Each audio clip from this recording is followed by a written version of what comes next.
खराब करने के लिए तो एमआईएम दोषी है, ये इम्तियाज़ जलील दोषी है उसके लिए। उसकी एकदम पूरा ऐसा नीचे डाउनफॉल चल रहा था, उसने जानबूझ के दिमाग लगा के कुछ ना कुछ किया।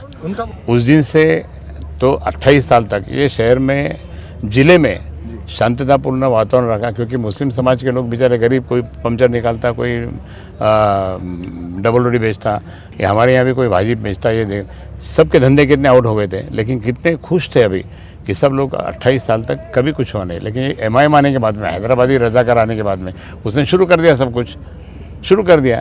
और वो बोलता नहीं मैं तो मंदिर में बैठा हूँ, बाहर दंगे चालू है, लेकिन मैं मंदिर संभाल रहा हूँ। अरे तू काय का मंदिर संभाल, तूने तो दंगे का नहीं लगाया उधर। लेकिन लोग तो बोल रहे हैं कि जान पे खेल के जो है तो इतने दंगे में पहुंचना पहली बार हमने ऐसा नेता देखा। नहीं, गलत है, उसकी डुप्लिकेट पॉलिसी है, तुमको मालूम नाही आहे। मेरे को एक ने बोला साहेब आपल्या मंदिरात तो आला आणि त्यांनी आला, आपले कोणीच नाही आले, म्हटलं त्यांनी दंगा करायला लावला आणि तोच आतमध्ये बसला, ऐसी बात आहे। मी माझ्या काळामध्ये एक तरी दंगा फसाद झाला का? सगळे हिंदू मुस्लिम सगळे त्या ठिकाणी आम्ही एकत्र राहायचो, एकत्रपणे त्या ठिकाणी यायचो, सगळे खुश होते, कधी काही कोणाला त्रास झाला नहीं। कारण से पहले तो ये एमआईएम ने जो किया, उनको म्यूनसिपल कॉरपोरेशन चाहिए। एमआईएम तो देहात में नहीं है, लेकिन उनको यहाँ चाहिए। अच्छा, उनमें भी झगड़े बहुत है, बहुत आपस में दोनों के बड़े नेता के झगड़े भी बहुत हैं। ये बात ज़रूर है कि एमआईएम के कारण से दंगे फसाद हो रहे हैं, कि बीजेपी हिंदू और मुसलमानों में झगड़ा लगा रही है, दलित सवर्ण में झगड़ा लगा रही है, ये तो ओपनली दिख रहा है ना। कुछ नहीं, मैं उनके वहाँ शीरखुरमा खाने जाऊँगा। एक सर फिरा रोज़ शहर के अंदर मोटरसाइकिल बुलेट पे जो घूमता था, हमने मालूमात लिए वो कौन था, कहाँ से आया था, किसने भेजा था, उसकी भी चौकसी होना चाहिए। कल हम अजीत दादा को ये पूरा जो शहर में घड़ा, हम इसकी पूरी जानकारी देने वाले, और सीपी साहब को भी हम वहाँ पे बुलाएंगे। जो भी कल एक जो बच्चा मरा, वो बच्चा उसके घर में था, वो कैसा उसको गोली लगी, कहाँ से गोली लगी, उसका भाई, मैं कल 1:30-2 बजे मैं दवाखाने में मेरे को कुछ काम से गया था, तो उसका भाई मिला और उसको पूछा मैंने कि भाई क्या हुआ, कहीं के लिए, जब ये तो किसी को मालूम नहीं था। तो मगर रामनवमी थी तो मैंने भी कुछ बताया नहीं कि वहाँ पे कि बाहर की भाई वातावरण खराब होना, पर उसके भाई ने बताया मेरे को कि क्या कहेंगे, महासभा होने वाली है महाआघाड़ी की तरफ से। महाविकास आघाड़ी की ये सभा कल होने जा रही है, और सभी मराठवाड़े से सभी गांव-गांव के लोग आने वाले हैं, और ये आपने कल का चित्र देखेंगे ना तो माहौल एकदम बदल जाएगा। जो माहौल कुछ लोगों ने ख़राब किया था कुछ फसाद करके, लेकिन कल माहौल देखने के बाद में बोलेंगे कि नहीं, महाविकास आघाड़ी चाहिए, क्योंकि उसमें हिंदू भी है, मुस्लिम भी है, सिख भी है, ईसाई भी है, दलित बंधु भी है, सब लोग रहेंगे। और महाराष्ट्र में ऐसे ही वातावरण होना चाहिए पुरोगामी, ऐसा लोगों का कहना है। तो इसलिए मैं हिंदुत्ववादी ज़रूर हूँ, लेकिन माननीय बाळासाहेब ठाकरे जी ने क्या बोला, हिंदुत्व हेच राष्ट्रीयत्व, पण कोणत्या धर्मावर अन्याय करायचं नहीं, कोणत्या धर्माला त्रास द्यायचा नहीं, ये बाळासाहेब की शिकवण हमको थी, इसलिए हम काम कर रहे हैं। जी, महाविकास आघाड़ी जो है तो ये सभा जो ले रही है पूरे महाराष्ट्र में हर जगह पे, तो किसको मैसेज दे रहे हैं, क्या मैसेज है? नहीं, जनता को ये बता रहे कि ये अभी की सरकार जो है, घटना बाह्य सरकार, वो कितनी और कैसी तकलीफ दे रही, कैसे झगड़े लगा रहे, हिंदू मुस्लिम में झगड़े, दलित सवर्ण में झगड़े, ये कैसे लगा रहे, और वो कारण से माहौल सब खराब हो रहा है। आज कुछ तो भी है क्या, सरकार में कोई बैठे हुए दिख रहे कहीं? सब घूम रहे, इधर जा रहे, उधर जा रहे, ये इसमें जा रहे, उसमें जा रहे, ये कार्यक्रम में जा रहे हैं, लेकिन कोई मंत्रालय में बैठ के कोई लोगों की समस्या छूट रही। किसान आज मर रहा है, आत्महत्या कर रहा है, सुसाइड कितनी कर रहे हैं किसान, उसकी तरफ कोई ख्याल नहीं। आज गुड़ी पाड़वे के दिन वो देने वाले थे सीधा, वो भी मिला नहीं लोगों को, दिवाली को भी मिला नहीं, अभी रोजे को भी क्या देंगे मालूम नहीं। लेकिन ये सब ऐसा होने से लोगों को, कुछ लोगों की तरफ इनका ख्याल नहीं, कुछ लॉ एंड ऑर्डर पूरा बिगड़ रहा है, सब जगह दंगे फसाद के कारण हो रहे हैं ये सब, और इसलिए सरकार एकदम कुछ करती नहीं। इसलिए महाविकास आघाड़ी के सारे नेता, माननीय उद्धव जी ठाकरे साहब, माननीय अजीत दादा, उसके बाद में जयंतराव पाटिल, उसके बाद में अपने मराठवाड़े के सुपुत्र हमारे माजी मुख्यमंत्री चौहान साहब, अशोक चौहान साहब, नाना पटोले जी, और अपने बाळासाहेब थोरात, इतने सारे लोग अपने ये भाषण में बोलने वाले हैं ये सरकार का काम क्या चल रहा है, और उसके बाद में अपने को क्या करना चाहिए, कैसे अपन एक साथ होंगे, कैसे अपन महाविकास आघाड़ी कैसे आगे लगें। क्योंकि हमने ये तय किया है कि किसी भी हालत में नगर पालिका हो, नगर पंचायत हो, महापालिका हो, जिला परिषद हो, पंचायत समिति हो, लोकसभा, विधानसभा, सभी जगह महाविकास आघाड़ी के उम्मीदवार रहने वाले। बाकी वही आगाड़ी रहेगी, बाकी कुछ नहीं। पिछले कई दिनों से जो है तो अपने शहर के हालात जो है तो बहुत खराब चल रहे हैं और उसका नतीजा 2 वो दिन पहले देखने को भी मिला। खराब करने के लिए तो एमआईएम दोषी है, ये इम्तियाज जलील दोषी है उसके लिए। उसकी एकदम पूरा ऐसा नीचे डाउनफॉल चल रहा था, उसने जानबूझ के दिमाग लगा के कुछ ना कुछ किया। उनका बोलना है बटन प्ले नशा करने वाले नहीं लोगों तो ने ये हरकत कौन, की। फिर कितने लोग हैं, कौन लोग करता, उसको मालूम है कौन है था, गुटखा कौन खाता, कौन खिलाता, कहाँ से कैसे आते, ये सब उसको मालूम है। नशा का भी है, ये सब यहाँ जो चल रहा है ना, ये सब उनको मालूम है कौन कर रहा है। औरंगजेब में भी एक सभा हुई थी जिसमें बहुत भड़काऊ भाषणें हुई थी, वो भी गलत हो गया, हमारी वही बात हुई है, वो भी गलत हुआ। अगर हमारी सरकार, मैं पालक मंत्री था 5 साल, कभी कुछ थोड़ा बहुत चुटुक मुटुक हुआ क्या? कुछ भी नहीं हुआ। सब इससे सब आराम से, सब ठीक से। माननीय बाला साहब ठाकरे के नेतृत्व में मनोज जोशी जी, मुंडे साहब का राज था। 5 साल में पूरे महाराष्ट्र में कभी भी कुछ दंगे फसाद नहीं हुए, कुछ नहीं हुए। आपको ऐसा लगता है कि महाराष्ट्र में औरंगाबाद शहर में जैसे एमआईएम ने कदम रखा है तो जातिवाद बढ़ गया है, 2 गुटों को बांटने का काम हुआ है? एमआईएम ने किया। मैं आपको बताता हूँ कि आप अगर देखेंगे, मैं पहला हिंदू एमएलए यहाँ से हुआ 1990 में। उस दिन से तो 28 साल तक ये शहर में, ज़िले में शांतितापूर्ण वातावरण रखा, क्योंकि मुस्लिम समाज के लोग बेचारे गरीब, कोई पंचर निकालता, कोई डबल रोटी बेचता, या हमारे यहाँ भी कोई भाजी बेचता, ये सबके धंधे कितने आउट हो गए थे, लेकिन कितने खुश थे अभी कि सब लोग 28 साल तक कभी कुछ हुआ नहीं। लेकिन एमआईएम आने के बाद में, हैदराबादी रजाकार आने के बाद में, उसने शुरू कर दिया, सब कुछ शुरू कर दिया। और वो बोलता नहीं मैं तो मंदिर में बैठा हूँ, बाहर दंगे चालू है, लेकिन मैं मंदिर संभाल रहा हूँ। अरे तू काय का मंदिर संभाल, तूने तो दंगे करने लगाया उधर। लेकिन लोग तो बोल रहे हैं कि जान पे खेल के जो है तो इतने दंगे में पहुंचना पहली बार हमने ऐसा नेता देखा। नहीं, गलत है, उसकी डुप्लिकेट पॉलिसी आहे, तुमको मालूम नाही आहे। मेरे को एकने बोला साहेब आपल्या मंदिरात तो आला आणि त्यांनी आला, आपले कोणीच नाही आले। म्हटलं त्यांनी दंगा करायला लावला आणि तोच आतमध्ये बसला, ऐसी बात आहे। सर, शहराचे जे इंटेलेक्च्युअल लोक आहेत आणि शहरातले विद्यार्थी असतील किंवा इथचे जे उद्योगपती आहे, उद्योगात काम करणारे लोक आहेत, एक भीतीचं वातावरण निर्माण झालं आहे, पॅनिक।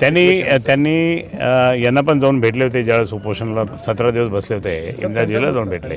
और इम्तियाज जलीलला त्या ठिकाणी सांगितलं भाई हमारे धंधे व्यापार कैसे रहेंगे, हमको यहाँ से जाना पड़ेगा अगर ये माहौल ऐसा खराब हो तो उन्होंने भी दिया था, सीपी को लेटर दिया था, गवर्नमेंट को लेटर दिया, लेकिन कुछ नहीं, कुछ हुआ नाही। खासदारकीचा अनुभव खूप मोठा आहे तुम्हाला, शहरात 28 वर्ष त्या ठिकाणी, म्हणजे शहराच्या लोकांना तुमचं काय एक पालक माझ्या काळामध्ये एक तरी दंगा फसाद झाला का? सगळे हिंदू मुस्लिम सगळे त्या ठिकाणी आम्ही एकत्र राहायचो, एकत्रपणे त्या ठिकाणी यायचो, सगळे खुश होते, कधी काही कोणाला त्रास झाला नाही। कारण सगळेच काही श्रीमंत मुसलमानामध्ये सगळे आमच्या या साहेबासारखे काही श्रीमंत नाही, हे गरीब आहे, हे गरीब आहे, ते गरीब आहे। हिंदूमध्ये सुद्धा असे काय वाटतं, मग या गरिबांना न्याय कोण दिला? महाविकास आघाडीच्या वज्रमुठीमुळे एमआयएम आणि तुमचे विरोधक बीजेपींना पण जळफळाट झालाय का सर? प्रचंड, म्हणून तर ते होऊ नये म्हणून सगळे कुटाणे करायला लागले ते इथं, ही सभा होऊ नये म्हणून कुटाणे करायला। पण आम्ही आमचा मग लोक निघाले आता मराठवाड्यातून, काँग्रेस, राष्ट्रवादी। तुम्हाला सांगतो की अशोक चव्हाण साहेबांनी सांगितलं की 10,000 लोक माझे मोजून घ्या तुम्ही। तुमचे विरोधक एक आरोप तुमच्यावर सारखा लावतायत की खैरे साहेब आधी खूप हार्डकोर होते, आता खूप सॉफ्ट होत आहेत, नेमकं काय प्रकरण आहे सर? असं आहे ना, ज्याप्रमाणे सगळं माहोल जर चांगला होत असेल, मी प्रखर हिंदुत्ववादी होतो, मी खूप कुटाणे केले असेल, पण सगळं शांत झालं ना, शांत करून घेतलं ना, मग आता संपला मुद्दा, तो मुद्दा संपला। म्हणून आता सगळे त्या ठिकाणी बरोबर झाले की नाही, सगळे आपण सगळे भाईचारा, आज कोणाला दंगे फसाद नको, सगळ्यांचं त्या ठिकाणी रोजी रोटी, रोजगार हे ते सगळं पाहिजे असतं। तर ते जर तुम्ही दिलं नाही तर मग काय फायदा? मग कोण त्या ठिकाणी दंगे फसाद करून काय होणार? आता ह्या लोकांना 400 लोकांवर गुन्हा दाखल झाला, कोण कोण असतील माहीत नाही। आता रोज पोलीसवाले त्यांना पकडतील, आत टाकतील, पकडतील, आत टाकतील, डिस्टर्ब होणार की नाही त्यांनी फॅमिली? मग हे सगळं त्या ठिकाणी जो असतो तो होऊ नये, शांततापूर्ण वातावरण जर निर्माण केलं, सौहार्दाचं वातावरण निर्माण केलं तर कधी काही होत नाही, सगळे एकत्र असतात। एक मेरा आखिरी सवाल है सर, ये 2024 इलेक्शन का आगाज यहाँ से हो रहा है, नहीं, लेकिन नहीं, अब आपका नहीं, काम नहीं, बढ़ गया है, ये आप सिर्फ बीजेपी को साफ करने वाले या एमआईएम को भी साफ करने वाले? बराबर है, वो तो बात बराबर बोल बढ़ रहे गया हैं। आपका। नहीं, वो सबसे पहले तो ये एमआईएम ने जो किया, उनको म्यूनसिपल कॉरपोरेशन चाहिए। एमआईएम तो देहात में नहीं है, लेकिन उनको यहाँ चाहिए।